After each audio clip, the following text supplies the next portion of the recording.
विजय शिवतारे आज आपली भूमिका स्पष्ट करणार आहेत।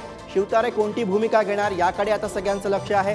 शिवतारे आज आपली भूमिका स्पष्ट करतील अशा स्वरूपाची माहिती आहे। सगळ्या भेटीगाठी झालेल्या आहेत। त्यानंतर आज पदाधिकाऱ्यांशी विजय शिवतारे हे संवाद साधणार आहेत। त्यामुळे या संवादानंतर विजय शिवतारे काय निर्णयावरती पोहोचतात हे आपल्याला बघायचं आहे आणि आपली काय भूमिका ते माध्यमांसमोर स्पष्ट करतात हे सुद्धा जाणून घ्यायचं। सासवडमधील निवासस्थानी शिवतारे यांनी कार्यकर्त्यांची बैठक बोलवलेली आहे आणि थेट जाऊया आपल्या सोबत बोलण्यासाठी तुषार झरेकर सध्या आहेत।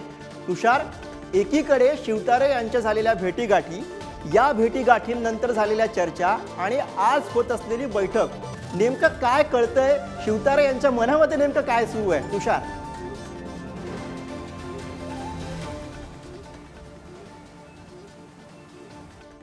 बारामती लोकसभा निवडणूक ही तिरंगी होण्याची शक्यता खरं तर वर्तवली जात होती आणि त्यातच आपण जर पाहिलं तर महायुतीचे जे घटक पक्ष असणाऱ्या शिवसेनेतील बंडखोरी एकंदरीत रोखण्यात कुठेतरी मुख्यमंत्री उपमुख्यमंत्र्यांना यश येतंय का हे पाहणं खरं तर महत्त्वाचा विषय होता आणि विजय शिवतारेंची हे जे बंड आहे ते आता खरं तर रोखलं जातंय का यासाठी अनेक चर्चा खरं तर रंगताना पाहायला मिळत होत्या।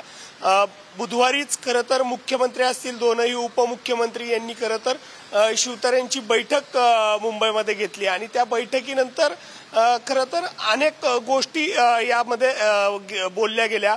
त्यानंतरून शिवतारेंनी कुठेतरी बंड माघार घेतलंय का यावरती चर्चा खरं तर सुरू झाल्या आणि आज अखेर खरं तर शिवतारेंची कार्यकर्त्यांसमवेत बैठक ही आज सासवडमध्ये होतीये आणि सासवडमध्ये या बैठकीमध्ये आज काय निर्णय होतो हे पाहणं खरं तर महत्त्वाचं ठरणार आहे।